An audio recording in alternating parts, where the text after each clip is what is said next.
Class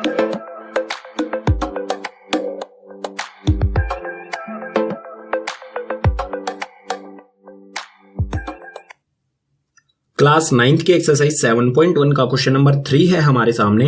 इसमें हमें दिया है AD and BC are equal perpendiculars to a line segment AB, show that CD bisect AB। जो AD और BC हैं ये इक्वल परपेंडिकुलर हैं एक लाइन AB पर। ठीक है, फिगर से समझते हैं। देखो ये लाइन है AB, इस पर दो इक्वल परपेंडिकुलर हैं, एक तो AD है और एक BC है। ठीक है, ये दोनों इस लाइन AB पर परपेंडिकुलर है। ठीक है, और इक्वल भी है।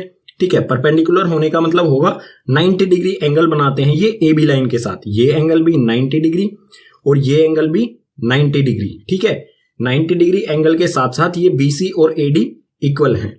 हमें शो करना है CD बाइसेक्ट AB।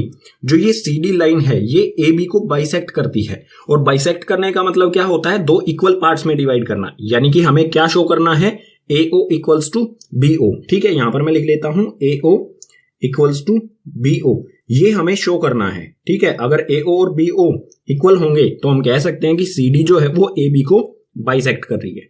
तो सिंपल सा कॉन्सेप्ट यूज करेंगे।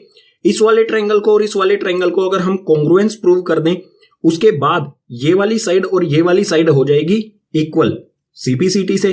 सो सबसे पहले ट्रायंगल BOC और AOD को करते हैं कॉन्ग्रुएंस। तो हम लिखेंगे इन ट्रायंगल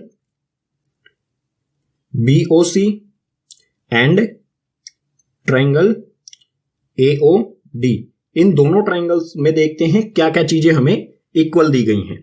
सबसे पहले देखो ये angle B equals to angle A, ये क्या है, दोनों राइट एंगल हैं। So angle B equals to angle A, दोनों क्या है, राइट एंगल, या फिर हम रीजन में लिख देंगे बोथ 90 डिग्री। दोनों एंगल्स क्या है, 90 डिग्री के हैं। और 90 डिग्री के क्यों है, क्योंकि ये परपेंडिकुलर्स है। BC और AD जो है परपेंडिकुलर हैं, और परपेंडिकुलर हमेशा 90 डिग्री का एंगल बनाते हैं। ठीक है, सेकंड देखो ये वाला एंगल BOC, ये वाला एंगल और एंगल AOD, ये दोनों एंगल्स, ये वाला एंगल और ये वाला एंगल्स, ये दोनों एंगल्स होंगे इक्वल, क्योंकि AB और CD क्या है, लाइंस एक दूसरे को इंटरसेक्ट कर रही हैं O पॉइंट पर। सो ये दोनों एंगल्स हो गए इक्वल। सो मैं यहां पर लिखता हूं angle BOC equals to angle AOD। BOC और AOD इक्वल होंगे, क्यों होंगे, इसका रीजन क्या हो जाएगा, एक्सरसाइज 6 में हमने पढ़ा था, कोई भी दो लाइन इंटरसेक्ट करती हैं किसी भी पॉइंट पर तो वर्टिकली अपोजिट एंगल्स इक्वल होते हैं। सो रीजन में लिखेंगे वर्टिकली अपोजिट एंगल्स। ठीक है, वर्टिकली अपोजिट एंगल्स हो गए इक्वल। अब देखो थर्ड चीज भी हमें ढूंढनी होगी। थर्ड चीज हमें गिवन है BC और AD, ये दोनों क्या है, इक्वल हैं।